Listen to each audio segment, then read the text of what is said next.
Olá! E aí, preparados então para falarmos sobre glândulas sebáceas? As glândulas sebáceas, elas são glândulas exócrinas, né? E que estão presentes em todo o nosso corpo. Os únicos locais onde a gente não vai encontrar glândulas sebáceas são na palma da mão e planta dos pés. Em contrapartida, na região do couro cabeludo, por exemplo, a gente vai encontrar bastante, né? E no homem, nessa região aqui de barba, ele vai ter um pouquinho mais do que a mulher, e daqui a pouquinho vocês vão saber por quê, né? As glândulas sebáceas, elas vão sofrendo modificações, né? De acordo com mudanças de hormônios, muitas vezes. Então, vocês podem perceber que acontece de começar a produzir mais sebo do que o normal. Então, a pele tem uma regulação, às vezes a pessoa não tem uma pele oleosa, principalmente na infância aí, antes da puberdade, a gente não tem uma oleosidade muito grande na pele. E aí quando começa a pré-adolescência, né, quando começa a mudar da infância aí para chegar na adolescência para depois ir para a vida adulta, e aí os hormônios começam a aparecer e sofrer modificações para que o nosso corpo mude também, a tendência é que a pele se torne um pouco mais oleosa, né? Isso é uma das razões, inclusive, aí que acaba aparecendo um processo de acne na pele, né, dos adolescentes principalmente. Então, uma das características, além das alterações no corpo, a gente vai falar um pouquinho sobre outras alterações que os hormônios fazem, como por exemplo lá nas mamárias, né? A gente tem essa alteração aí também na quantidade de sebo produzida, inclusive de um indivíduo para o outro, né? Tem pessoas que produzem mais sebo, que têm uma pele mais oleosa, um cabelo mais oleoso, e tem pessoas que têm características de ter uma pele mais seca, né? E um cabelo mais seco também, né? Então, assim, esse sebo, gente, que é produzido pela glândula sebácea, ele tem função, tá? Esse sebo, ele tem um pH um pouco mais ácido, né? Então, o nível de pH dele ali é ácido, né? Um pouco abaixo de 7.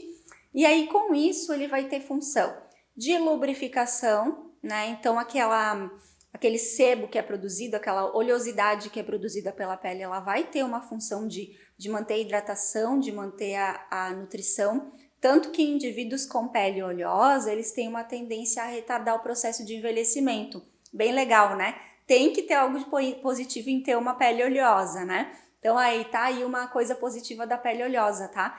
O processo de envelhecimento, as marcas de expressão nas pessoas de pele oleosa demoram um pouco mais para acontecer. Além disso, esse sebo ele vai servir também para fazer a retenção da água, porque é só a gente parar para pensar que água e óleo eles não se misturam. Então, aonde eu tiver óleo, a água não vai passar, certo? Então, quando eu tenho uma pele mais oleosa, eu também tenho uma tendência a ter uma pele mais hidratada e mais nutrida, em virtude dessa impossibilidade da água escapar, né? Então, por isso também essa questão do envelhecimento mais retardado, ela vai servir também como proteção, tá? Então é uma pele que tende a ser mais protegida contra tudo, né? Contra os raios UV, contra as intempéries, aí o calor, o frio, o vento, chuva, essas modificações todas climáticas que a gente sofre, né? Então ela vai ter essa função aí bem importante dentro do nosso corpo aí, então, né? De lubrificação da pele, de reduzir a perda de água, né? E de proteção, inclusive contra agentes patógenos, tá? Contra invasores aí que tendam a querer entrar dentro do nosso organismo. Depois a gente vai ter então as glândulas sudoríparas, né? As glândulas aí que produzem o suor. As glândulas sudoríparas, elas também estão espalhadas por todo o nosso corpo e elas têm função bem importante também, né? As glândulas sudoríparas, então, elas produzem o suor, uma substância que todos nós conhecemos, né? Nós suamos um pouco mais no verão, um pouco menos no inverno. Lembram lá das funções da pele? A gente falou um pouco sobre o suor, né? E o suor é um mecanismo de quê? De termorregulação, lembram disso? Então, as glândulas sudoríparas, além de eliminação de toxinas do nosso corpo, elas também servem para eliminar o suor através dela e com isso fazer a regulação da temperatura do nosso corpo, tá? E aí quando a gente fala em glândula sudorípara, prestem atenção aí nessa figura, tá? Porque a gente vai ter duas porções dela, né? Vamos estudar um pouquinho, vamos avaliar um pouquinho a composição. Vocês estão vendo aqui a figura? A gente tem ali uma estrutura mais abaixo, que é como se fosse um novelinho, toda emaranhadinha, né? Essa estrutura é a porção secretora, né? Então a gente diz que ela é uma estruturazinha ali novelada, parece um novelo mesmo, né? Ela é constituída por algumas células claras e escuras ali, né? E ela se localiza aí mais na parte profunda, então ali é onde é secretado o suor, e depois a gente tem ali um fiozinho que chega lá em cima da pele, né? Que é a porção condutora. Então aquilo que é secretado na porção secretora vai ser enviado pela porção condutora até a parte externa ali da pele, que é o suor, então. Bem legal, né? Além disso, a gente tem classificação das glândulas sudoríparas. A gente tem 2 tipos de glândulas sudoríparas, olha que interessante, né? A gente vai ter as glândulas sudoríparas écrinas e as apócrinas. Estão vendo também uma figura? Modificou a figura aqui agora, prestem atenção. Olha, a gente tem ali uma glândula sudorípara que está solta, sozinha, onde tem o círculo vermelho, estão vendo? Então, ali eu tenho um tipo de glândula sudorípara. É a glândula écrina, ela está sozinha, isolada, eu só tenho a glândula. Já a glândula apócrina, que é essa que tem a ilustração em azul, olha onde é que ela se localiza. Ela se localiza anexa ali ao folículo pilosebáceo, tá? Então ela é uma anexa ao folículo pilosebáceo, então aquilo que é produzido por ela vai ser secretado depois lá diretamente pelo folículo sebáceo, tá? Ou seja, então a écrina ela tá lá sozinha, e a apócrina, ela está anexa ao folículo sebáceo. Então, são 2 classificações, 2 tipos aí de glândulas sudoríparas que a gente tem. Bem legal, né?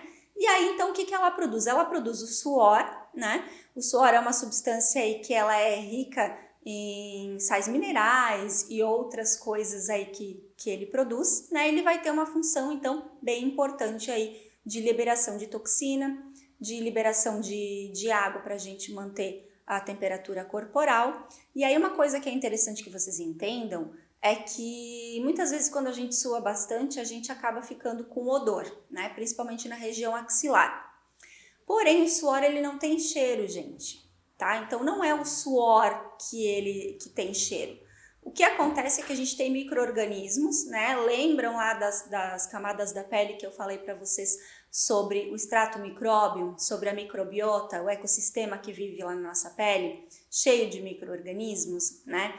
Então, na verdade, não é o suor, tá? São esses micro-organismos aí que vivem na nossa pele, né? Que vão fazer aí as bactérias, enfim, que vão fazer com que o suor acabe ficando com odor. Mas o suor em si não tem odor, tá? Então, uma característica bem interessante aí que a gente acha que o nosso suor é que exala aquele cheiro, na verdade é a nossa pele que tem micro-organismos que exalam aquele cheiro, e aí quando a gente sua, aquilo se sobressai, tá?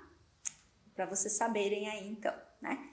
E aí agora a gente vai falar de uma outra glândula, né? Falamos aí já das glândulas sudoríparas, das glândulas sebáceas, que são anexos da pele, e a próxima glândula, a última glândula que a gente vai falar, né, é a glândula mamária, né? Tanto homens quanto mulheres, né, possuem mamas, porém nas mulheres essas glândulas se desenvolvem porque as glândulas mamárias elas têm função bem importante. O que elas secretam é o leite materno, né? Então a substância secretada pelas glândulas mamárias são substâncias que servem para nos alimentar quando nós somos recém-nascidos, né? A gente sabe aí que tem vários estudos, sempre se fala, a gente lê o tempo inteiro, né, que o leite materno é a substância mais completa que existe para o bebê, né? E é produzida então pelas glândulas mamárias, né? As glândulas mamárias geralmente elas se localizam, né, aos pares, elas vão surgir sempre aos pares, elas se localizam aqui na parte superior do tórax, né? Então a gente tem as mamas não desenvolvidas enquanto a gente é criança,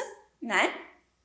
Geralmente ela está disposta ali sobre o músculo peitoral maior e ela tem aqui nessa região como se fossem suspensões ou ganchos, né?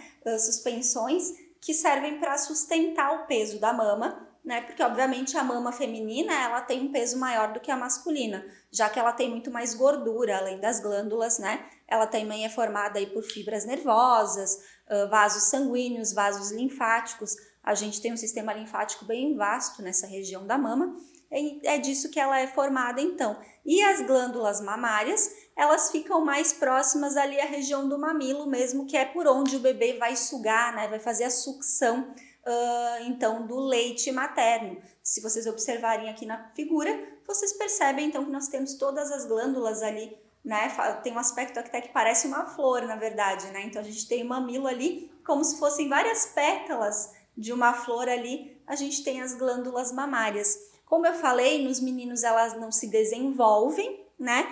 E nas meninas, quando elas chegam na puberdade, então, os ovários começam a produzir os hormônios, e aí com a produção desses hormônios, então o corpo entende que precisa desenvolver essas mamas e desenvolver essas glândulas, então, preparando, na verdade, o corpo da mulher para receber um filho, né? Se ela vier a ter um bebê, então. E aí, a partir do momento que a mulher entra no período gestacional, o leite começa a ser produzido, né? Dificilmente uma pessoa que não está em fase gestacional vai produzir leite. Muito embora a gente veja aí vários casos de pessoas, né, que não geraram um bebê, que não tiveram uma gestação, mas que muitas vezes por afeto ou alguma situação específica acabaram produzindo leite. A gente vê aí às vezes mães, né, de gestantes que a filha não teve leite, a pessoa acabou produzindo leite. Tem histórias aí que o emocional da pessoa acaba desenvolvendo, né, o leite como se ela tivesse gestacionado.